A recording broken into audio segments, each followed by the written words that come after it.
Sungguh pun itu menyusun hidup ini kan karena menjadi pandai, tidak pula karena bangga, tapi cinta karena gari, takut budaya di kita. Kasar saya sedang kali petang jipago orang patahkan, ada imago di negari dua kato dipersembahkan. Maka dipersembahkanlah sah alam sah Muhammad sah baginda Rasulullah, yang menjunjung dan mengkutuk kiriman rajo 3 Julai iulah rajo dari Makkah. Balahan rajo baru-baru sabdian rajo baru asinyo dan sampai ke pulau Batu Angku dan dalam Minangkabau. Minangkabau pakai adat papaga budi basuh balingka separuh santun balingka kasuh di pasar pada suasana leo di Pasifik. Pada buah umat melaku pada buah lalu tetapi macam tetap kepasire berbodoh mati tertembak dibunuh paling wajar pun bagi seretak buah dan Pandu banyak yang batuah, tuanku banyak yang diramai, balang banyak yang sapi. Justru gua mau meminta jemaah bari pun lari pada orang banyak. Nyampang tak kirai atau tak orang itu lompatan diawal juga baik kotasuo tempat tadi pergi pulang. Salam kawan menyapu jorila kawa yang berjalan. Aku jempang bapuhunkan salam takzim kawan ini. Selama kan ini mama angkatan bahasa batuah, kadang di payung sepataga, pasar di dalam pasukuan batuah pulau di negeri. Nak sarang kokan menyolah di barang gampang limo pada dalam pagaran kokoh bulukan gong semedal. Karanggo di batang kapeh manipin dahan silasih larai ke pucuk silarun. Bukan bayi go Jawa Barat, bukan basifah di bawah posisi di lingkuang sampah kasar. Di penunjang siang babi hari, penunjang malam babi minyak. Urang pagulau sipik sikilaminah bajamin sedia basike. Dulu kato basitinah, ini kato basicapek. Masih capek sejauh kita mulai acara. Lain apa kira-kira dulu dia mama enam busanya umat ini.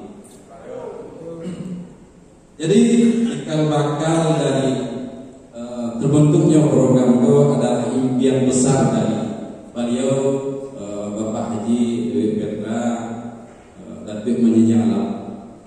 Di mana tema itu diangkat dengan dasar meningkatkan kapasitas diri mama. Hal itu muncul dengan keresahan di mana fungsi nenek mama ini itu seolah-olah kehilangan peranan di tengah-tengah masyarakat. Sampai kalau kita cari dari konsep-konsep kebudayaan, nenek mama itu tidak karena ada kemanakan mampunya menjadi mama. Tapi sementara seolah-olah apa yang terjadi di kemanakannya, peran serta nenek mama itu seolah-olah ada dampak. Kawin dan kemanjanian, kusui dan kemanjalasan, seketika kadang-kadang bersoalan lagi posisi di kepolisian. Jadi hal-hal itulah diantara yang menjadi bahan dasar pemikiran sehingga terwujudlah program itu dan insyaallah sesuai dengan konsep dan perhatian beliau selama terhadap ini mama akan dilanjutkan. Dan untuk mencapai itu fungsi-fungsi itu balik, maka diperlukanlah kajian untuk mencari ke belakang. Pak Bidwah mengajarkan kok kalau hanya di muaro tolong cari kabulunya ada kok gajah penyebaran atau tapi yang lebih. Jadi di antaranya yang jadi persoalan dari peran serta dari mama kok hilang di tengah negari gitu. Di antaranya itu kehilangan narasi-narasi budaya, narasi-narasi khususnya uang di Solo di dalam anak uang di Bali.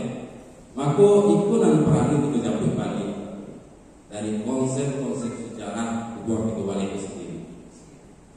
Sementara dari narasumber yang telah menyampaikan berbagai materi sebelumnya, telah cukup memberikan bahan-bahan yang cukup kuat untuk kita menjadi angket materi itu untuk dilanjuti dalam penelitian dan penerapan yang menjadi buku nanti. Jadi di slide itu bagaimana itu nanti mengumpulkan berbagai betul-betul dan masih tersimpan di dalam angkuh ini mama Jadi mungkin nanti berapa versi betul-betul sejarah Kuko Bale itu ada beberapa versi, di antaranya Bale bacakan tadi itu salah satu versi dan ada versi-versi lain. Tapi dengan narasumber yang telah menyampaikan sebelumnya cukup gue bahwa bisa dikatakan Kuko Bale itu sebagai daerah istimewa atau luar Tangkabe. Tapi di sisi lain, mangko dalam kesempatan ini kok mau mencoba memakai tema tentang mengurai makna yang tersimpan di dalam warisan. Sebagai dari perjalanan panjang yang pernah melakukan menelusuri adat dan kebudayaan, kehebatan leluhur waktu menyimpan makna pengetahuan di dalam setiap warisan, di antaranya warisan kultur itu sendiri. Tapi dikemas dengan bahasa sastra yang sangat tinggi, maka dibutuhkan intelektual yang sangat dalam untuk mengurai makna dan tujuan. Yang pertama dalam yang pertama di Balung Saleba Kuku, di Kambang Saleba Alam, biasa kadang bijo labu, umbi jolangi ada di dalam. Assalamualaikum. Pantun Biselapat itu hanya dipandang sebatas konsep ilmu pengetahuan di dalam kehidupan yang rata-rata bait yang dipakai adalah bait yang terakhir. Alam tak gampang menjadi guru, bumi jolangi kata lada. Sementara tidak ada yang mencoba bertanya bagaimana menjadikan alam tak gampang itu sendiri menjadi guru, bahkan menjadikan alam tak gampang menjadi ladang.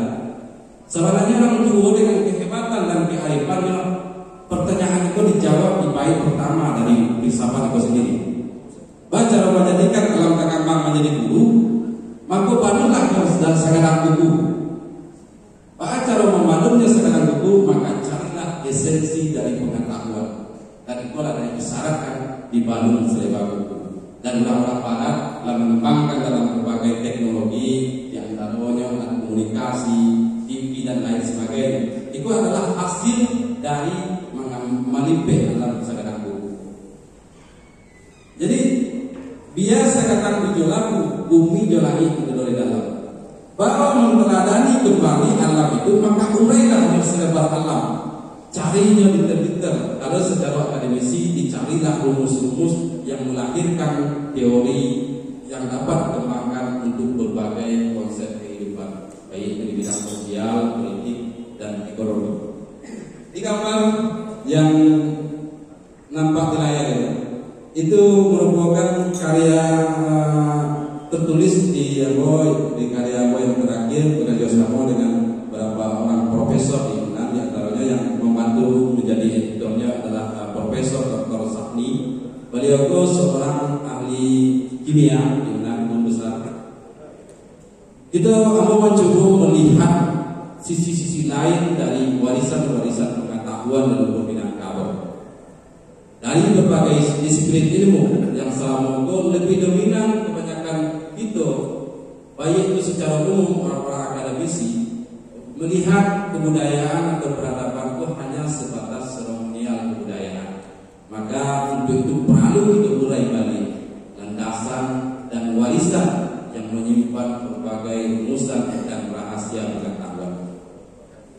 Jadi aku sangat tertantang ketika pernah menonton sebuah acara televisi yang membahas tentang teori kejadian alam semesta yang lebih dikenal di dalam dunia pendidikan dikenal dengan teori Big Bang. Kejadian alam semesta itu.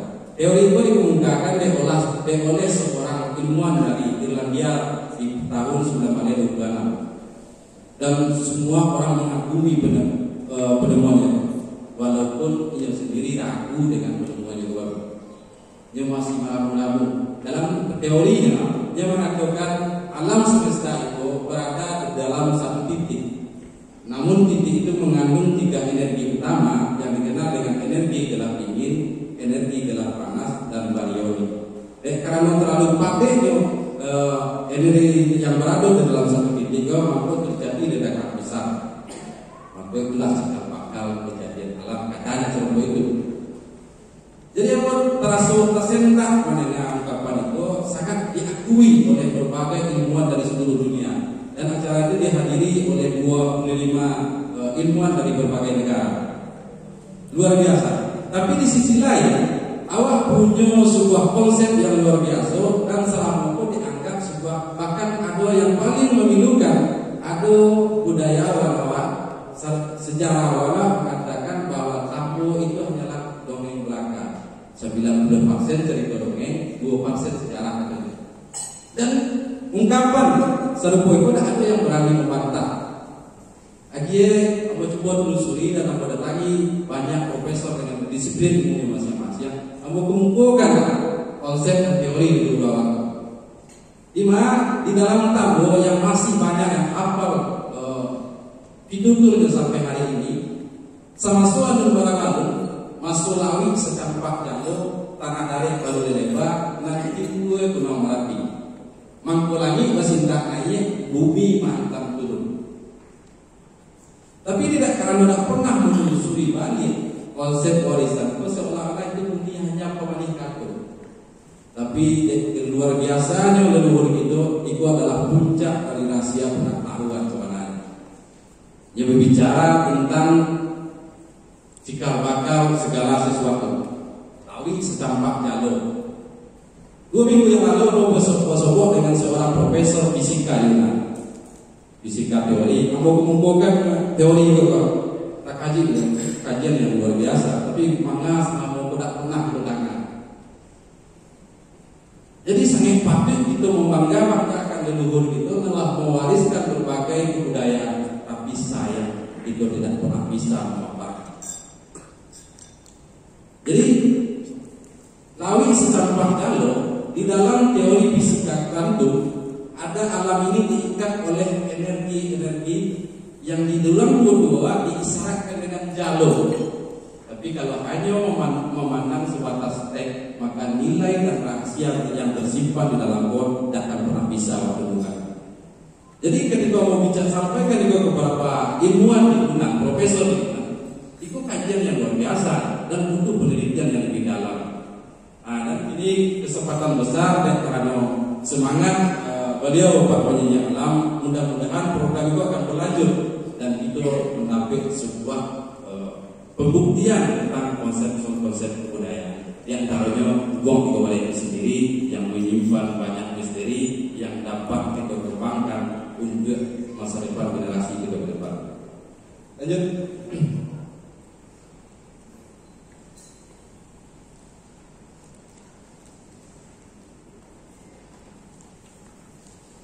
Waris penyawai persatuan ilmu.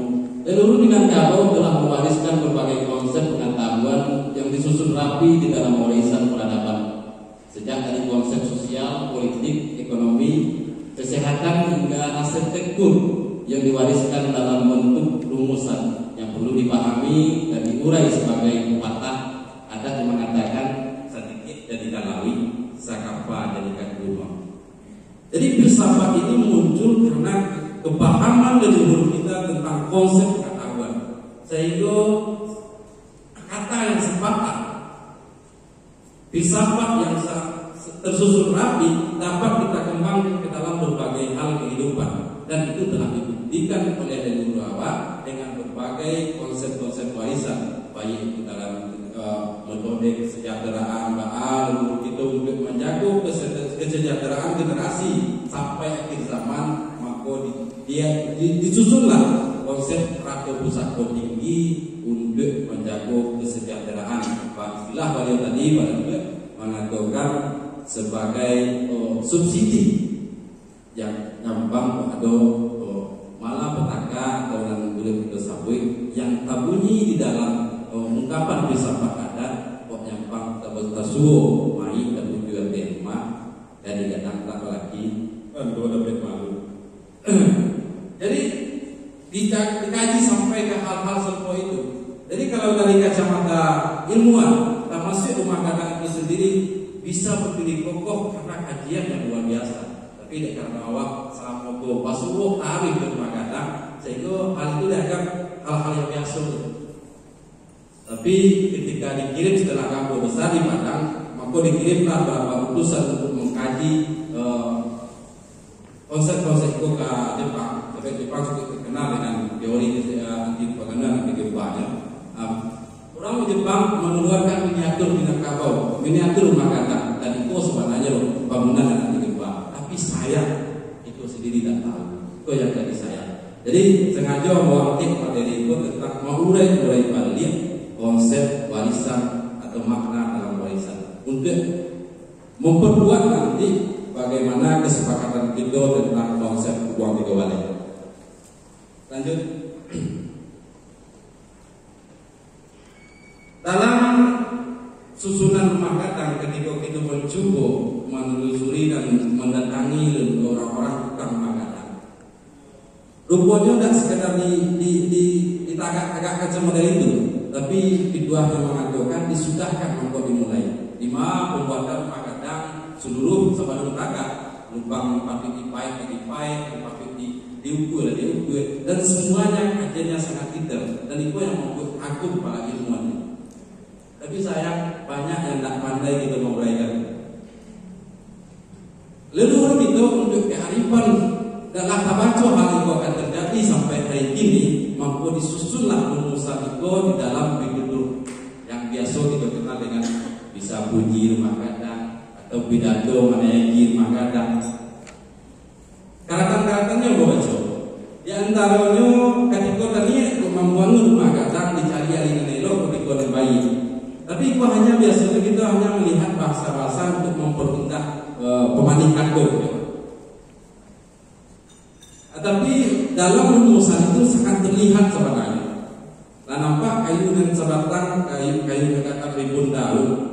Di sini dia jenis seribu dan lain sebagainya. Kemudian ditambah kayu itu. Lama menambah kayu lah seludah di bulan Ka'bah, lah sabuki di bulan Biliwang. Kayu bukan tambah di martabak, tambah 37 hari, tambah di tempat 7 malam. Dan banyak rentetan-rentetan yang selama itu hanya pandang sebagai narasi-narasi atau mempermudah kata. Tapi disitulah keajaiban dan kearifan leluhur itu menyimpan berbagai rasio pengetahuan. Bahkan rumus untuk membangun rumah kadang selanjutnya dalam pidato ada itu disambung sendiri. Setelah kayu ditambang di bawah negari capek saja.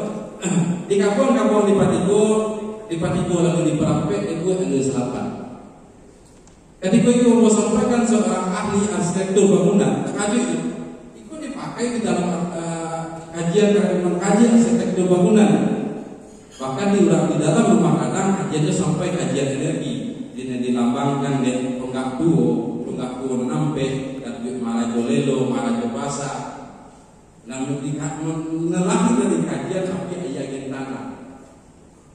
Tapi itu selama hanya terlena dengan keindahan kata-katanya tanpa melihat makna yang ada di dalamnya.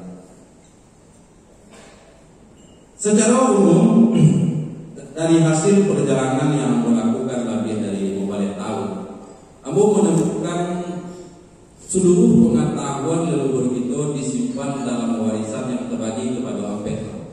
Dan pertama Ambo, dan kedua Kato, itu yang menjadi materi utama dari Pak Bapak tadi, masalah komunikasi. Tapi di Minangkabau memakai rumusan yang cukup luar biasa, yang tidak umum, dan itu yang membuat kagum para peradaban lain terhadap Minangkabau. 5. Minangkabau memakai kato komunikasi dengan filsafat, kato bapemisa rundiang bagian, kemudian danga kato simak bunyinya. Jadi kalau orang umum memang agak sulit mencari komunikasi dengan orang-orang kearifan lokal karena ada perbedaan gaya komunikasi itu sendiri. Kalau biasanya kan yang didanga bunyi, dan disimak kato. Tapi dalam konsep warisan leluhur dibandingkan ya. Danga kato simak bunyinya. Kita balik pasangan. Yang biasa danga bunyi, tapi kok danga kato simak bunyinya. Di situlah baru bisa menemukan kolaborasi komunikasi yang indah. Di situlah persoalan di mana banyak para akademisi dan ilmuwan itu hanya mengkonsumsi ilmu dari barat di sekolah peneliti kebudayaan timur, di sekolah miskomunikasi atau cerita tentang pernah basobok. Jadi dari banyak profesor yang menemui dengan disiplinnya ilmunya masing-masing, ada yang ahli kimia, fisika, sampai farmasi, sosial dan politik segala macam. Rata-rata mereka tidak pernah tahu tentang konsep-konsep itu selama pokoknya hanya memandang kebudayaan itu hanyalah sebatas seremonial. Jadi untuk menggali balik itu perlu memahami rasio NATO di Minangkabau. Selanjutnya setelah dilahirkan dalam bentuk kato, kemudian kato kemudian silet kini itu kebanyakan generasi memandang hanya sebatas bela diri. Tapi di Minangkabau silet merupakan himpunan dari seluruh pengetahuan yang dirumuskan, diwujudkan dalam gerak langkah sebagai bayangan kepribadian. Pada dalam silet himpunan seluruh pengetahuan. Jadi ilmu proses sebenarnya ada di dalam silet. Silet bukan sekedar bela diri dalam arti yang sangat sampai dibacakan, tapi silet bertujuan untuk melahirkan para pendekar. Jadi pendekar itu yaitu orang-orang yang arif bijaksana, orang yang pandai yaga, arif bijaksana, tahu yang dengan diam kalau tidak dengan baik, pandai dan berbeda. Tapi menurut dua silet, orang yang menyelesaikan persoalan dengan kalangan mau preman, pinam pendekar menyelesaikan persoalan dengan akal. Itulah yang diharapkan keluar atau yang sehingga orang-orang yang menguasai silet jadi dalam pendekar. Yang terakhir adalah dalam bentuk diam sebagai teknologi masa leluhur itu dan dirumuskanlah pengetahuan di dalam rumah gadang. Jadi seluruh kajian dan disiplin ilmu ada di dalam MPH. Pertama tambo, yang kedua kato atau baso, dan ketiga silet dan kampek rumah gadang. Jadi kalau kita menemukan atau meneliti seluruhnya kampek hal itu dari segala sisi, maka kita akan dapat menemukan hakikat kebudayaan dan atau peradaban Minangkabau itu sendiri.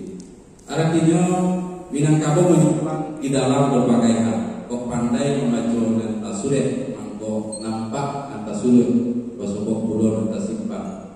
Dan disiko sebenarnya. Jadi salah mogok kebanyakan generasi muda hanya pandai membaca dan tasuret.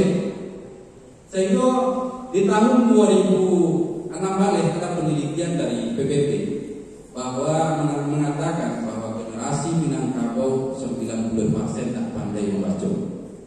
Cukup memilukan sebenarnya. Ya karena kita hanya memandang tulisan. Jadi tidak pandai membaca apa sebenarnya yang dari penelitian orang di UNESCO itu. Generasi Minangkabau tidak pernah tahu dengan apa yang dia baca. Kok pidato maaf saya baca iya lalu kok tambo tidak pasti aku. Tapi ketika ditanya apa isi di dalamnya, disikul, acok, kagok dan kalau bahasa secara punya kagok menjawab pertanyaan. Itu yang terjadi selama. Termasuk masalah mama. Kadang-kadang mama menepis dada aku mama, tak mau bayar kos segala macam. Setelah kita coba awalan nih mama. Nilai itu tak pernah ada jawabannya.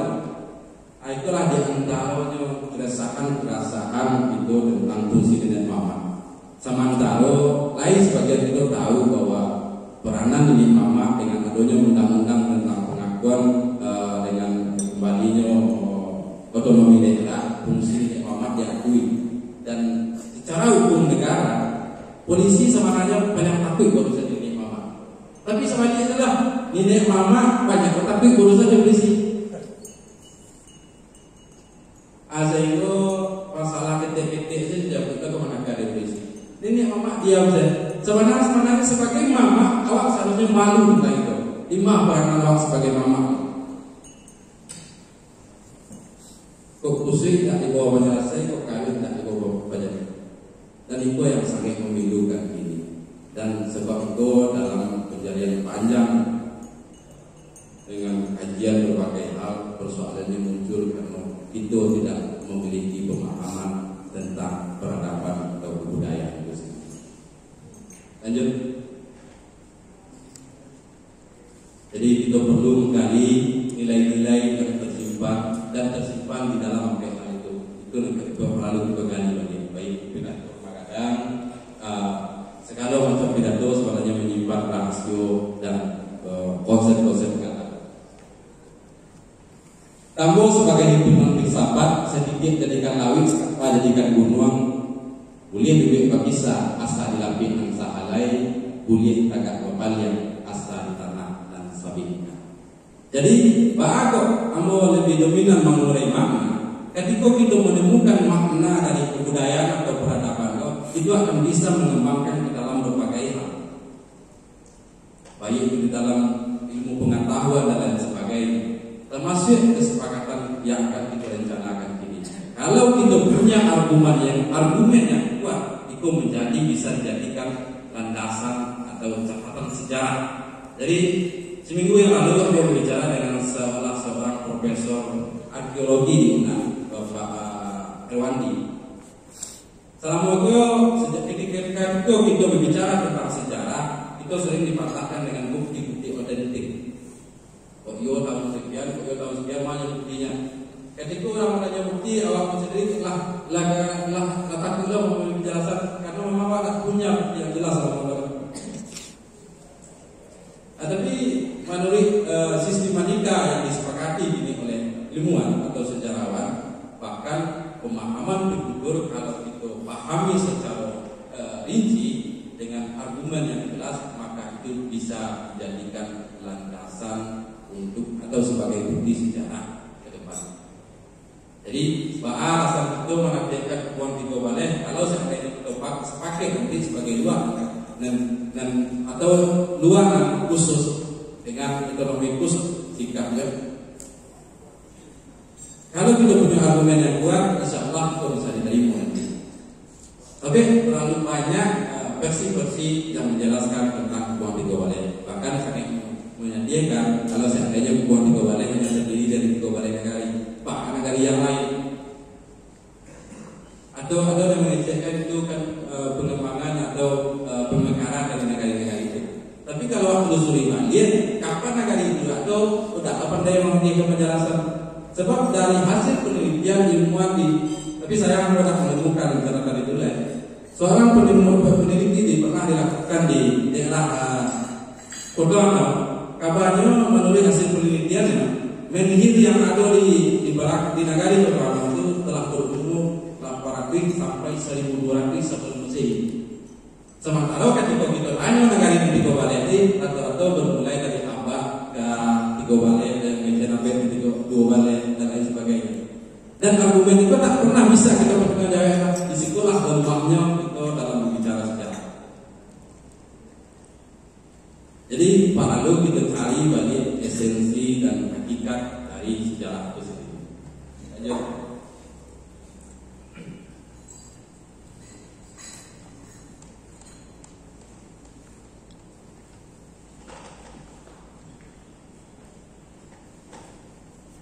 Kemudian sejarah itu dilemahkan dengan catatan. Ada enggak seperti apa yang disampaikan Pak Dokter tadi itu miskin tentang tulisan. Tapi kalau kita coba mencari dari penutur rumah kata, tulisan itu ada diwariskan. Seiring dengan pertamanya tulisan itu ada yang dikenal dengan tulisan paku yang dikembangkan di zaman Babilonia kuno, yaitu bangsa Rum. Jadi sama banyak mengatakan bangsa Rum adalah bangsa Romawi, itu adalah sejarah yang keliru.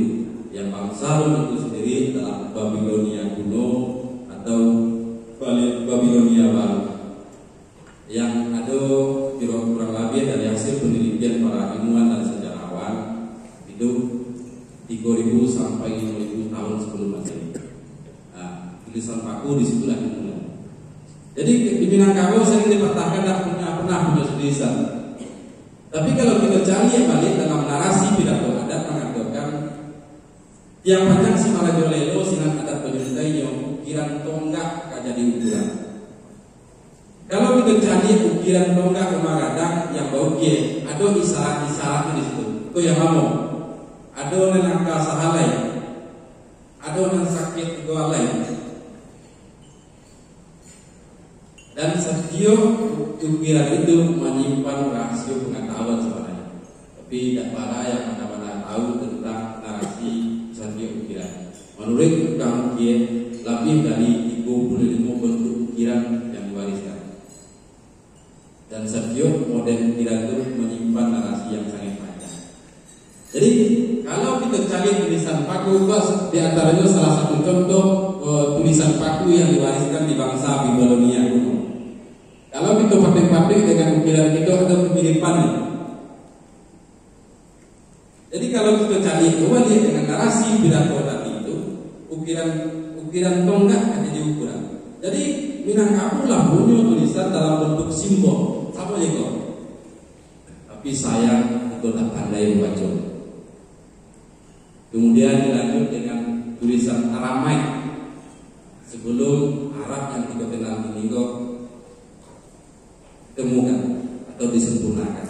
Terakhir berlanjut kepada tulisan kelompok disempurnakan dengan tulisan Arab Melayu yang banyak naskah-naskah kuno dijadikan rujukan dalam ini. Jadi memang sangat ada rentetan kaitannya yang sebelum setelah tulisan paku ada tulisan Aramaik, kemudian berlanjut dengan tulisan Arab Melayu. Tapi sayang ini tidak ada yang pandai membaca tulisan Arab Melayu, sehingga semakin hilang sejarah seolah-olah tulang hanya di kurang tahu, tak serantau. Itu yang terjadi ini. Lanjut.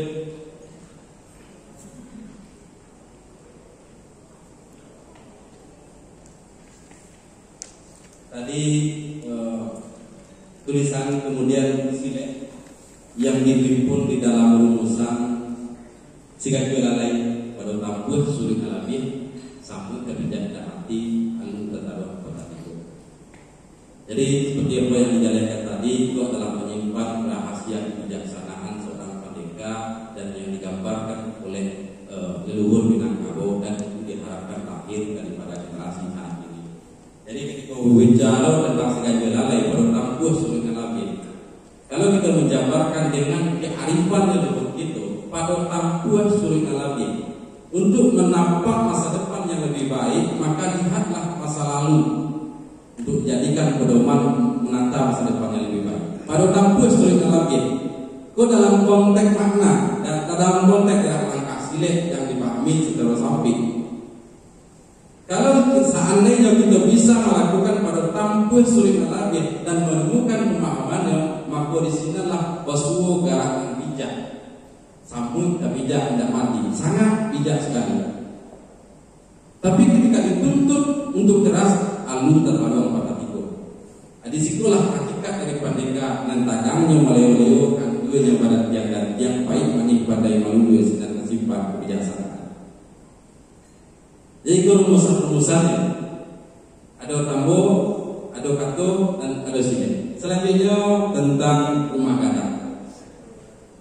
Di dalam kajian-kajian yang melakukan beberapa minggu terakhir dengan seorang profesor kimia, rasio resiko mulai nampak dan aku sangat berharap nantinya dari kajian yang kami lakukan dengan berbagai ilmuwan dari berbagai disiplin umum, kita dapat melahirkan berbagai penemuan-penemuan yang bermanfaat untuk generasi muda ke depannya. Tapi salah satu yang melamahkan kita tentang kebanggaan itu dengan peradaban di Ludawarto adalah itu hanya menjadi daerah pasar yang hanya bisa jadi pengikut. Ikut saya ke cerang barat di Euro. Itu yang jadi persoalan sebenarnya. Engkau mau lebih suka masuk dari sisi ilmu pengetahuannya, melakukan berbagai penelitian dengan para ilmuwan. Misteri uang Magadanggo digambarkan dengan Maharajo Kayo isyarat kayu, kemudian Maharajo Basa isyaratkan tanah atau tongkat buo jadi situ, kemudian Maharajo Kuaso isyarat angin dan Maharajo Lelo api. Kalau kita lihat balik kejadian Tambo tadi, di situ sangat nampak apapun yang dilakukan di Minangkabau itu basopok saja. Pembagian rumah kadang di sini dibagi dengan 4 unsur tadi, api yang dengan tanah dan disyaratkan dalam galang. Maharajo Kuaso, Maharajo Lelo, dewasa dan Maharaja Kayo. Kalau dicari dari kado-kadonya Maharaja Kayo, yang Kayo menurut dalam kajian para ilmuwan, air adalah sumber kehidupan. Maka di sini diletak lo Maharaja Kayo. Jadi selama saya mohon maaf bapak-bapak, itu hanya bangga dengan gala aku datuk Maharaja Kayo galau. Itu yang sayang itu selama. Tapi kita kalau seandainya kita urai, sangat banyak rahasia pengetahuan yang tersimpan pada. Tapi sebagai itu sudah mungkin orang kabangkai di bulan punya lalak sulang. Itulah menjadi kuncinya. Ketika kita menemukan rumusnya, maka berbagai rahasia pengetahuan yang itu akan terungkap. Itu harapan kita ke depannya. Lanjut.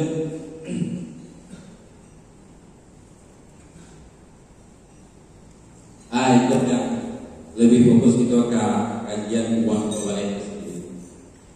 Lebih dominan kebanyakan itu selama waktu hanya mengkaji tentang uang antiko.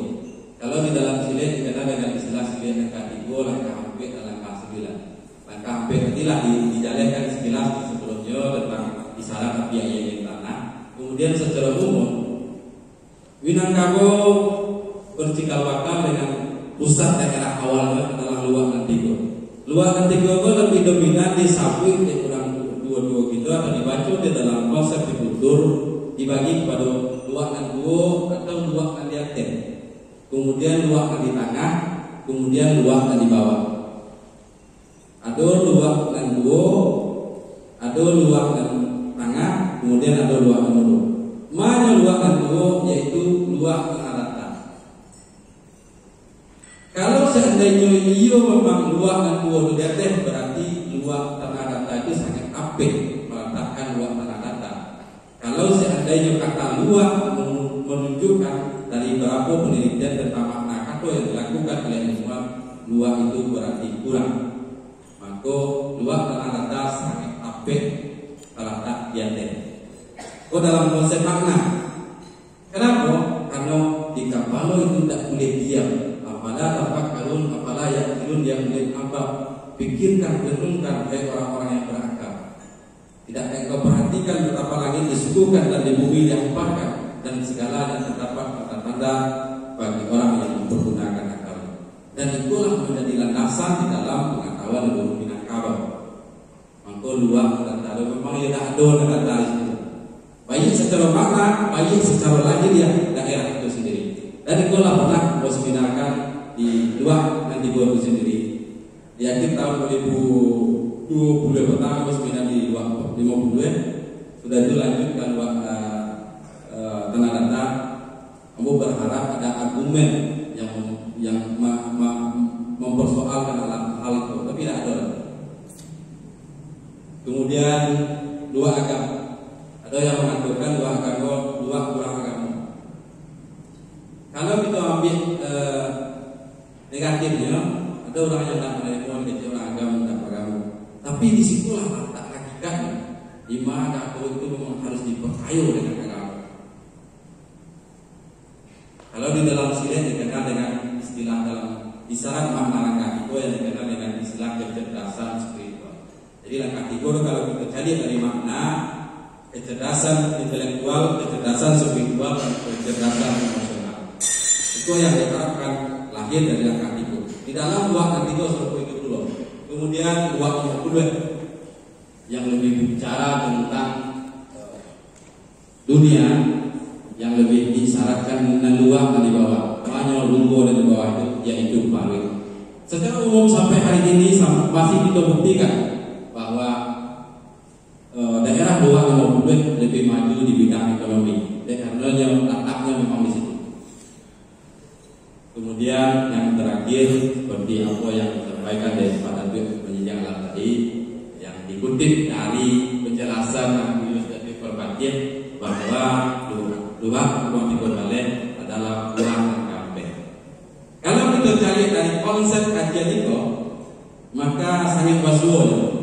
Kalau seandainya luar tanah datar adalah runggo kepala, kemudian luar agam adalah runggo di tengah, atau luar di tengah dan di lambang dado, kemudian luar 50 yang dalam parit, maka hukum 3 balai itu sangat basuhnya. Yang dikatakan 3 balai. Kalau dari pandangan kacamata tasawuf, jadi kenal dengan kulit, bulu, darah, yang boleh ulang tak anak tidak itu ada buah 2 balai. Kalau karo dengan 3 balainya adalah nyawa. Kalau kita pandang dari anggota tubuh 2 tangan, 2 kaki, 2 mata, 2 telinga, 2 lubang, 3 balai pelakar. Kalau kita cari balik ke belakang, bagaimana leluhur kita membuat konsep-konsep pengetahuan rata-rata landasan kajiannya adalah tubuh, dan setapo, dan saito, dan sajangga, dan satapo. Bahkan bentuk dari utuh dari rumah kadang adalah bentuk dari lengkungan tulang-tulang yang ada di dalam tubuh. Dan tulang-tulang mereka seluruhnya melengkung. Jadi dari pemahaman itu sangat terlihat bahwa acuan dari pembuatan konsep budaya leluhur itu mengacu kepada pemahaman tentang tubuh yang diawali dengan yang dirumuskan di dalam tambur. Di mana tambur itu sendiri sama logo acok kita baca. Setelah yang tadi sama soal lembar-lembar lalu secampak dalo tata karya berdepan dan ibu gunung Merapi, kemudian langit cinta langit bumi mantan turun. Asal usul kalau dikaji di dalam Skambolamo sampai belahan 3 Julai. Ada 3 Julai di situ. Sejurai ke Benua Luhur, sejurai ke Benua Sinyo, sejurai ke Pulau Pacunangko. Pihak itu Maharaja Dirajo tadi di dalam hati tercinta di dalam kiro-kiro. Mangko balai dalam masuk itu jalan tangan sebuah cukup diserti bilang pandai. Dek lamo dan balai di dalam melalui karulah nampak api ketiga tujuan. Gunung suatu masuk itu di atas puncak Agapuri pada Gunung Merapi. Sinan serangkat nama dantang satu buaya kira-kira di batu petak patiko pada bukit sebutan-butan. Aku nak sampaikan dek penjara tadi. Tapi salah moto dek karena kita dah mencari makna di belakang itu, kita hanya terfokus kepada penelitian perjalanan sejarah. Tapi itu baru rahasia dari pengetahuan leluhur kita Minangkabau yang mewujudkan dan menyusun konsep-konsep kebudayaan. Baru ini bercerita tentang peradaban ketika lagi pun di Buku 4. Sinan lagundi nama selo sinan pulau rata-rata sebelum berkorong dengan kampung sebelum berkoto berdayari masuk barita-barita upih masuk bercarawan penarahan dek lamuan lama pertama kemanakan pada kemangju kemanakan pada babanya di Pabuet sawah beladang dibuat ada sekarang undang disusun pakai kiri dipaku yang tangan makanan urang di golbak di goyo.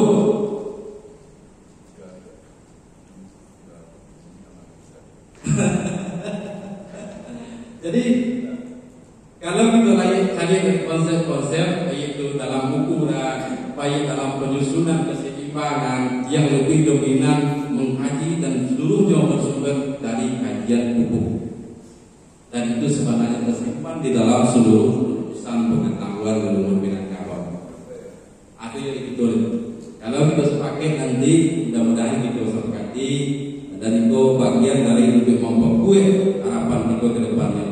Setelah tersusunnya sejarah global kita mulai menggali bagaimana konsep peradaban Minangkabau, kelarasan dan kelarasan dan berpakaian dan kebangunan sampai sangat seluruhnya sangat dekat dengan kajian tubuh.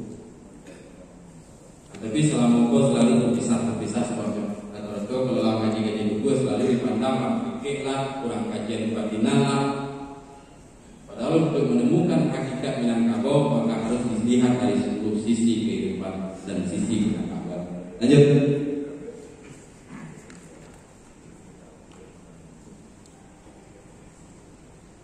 Menelusuri tanah pusako Tubuh Tiga Walek, warisan kultur, rumusan peradaban, silsilah kanji dari Galang.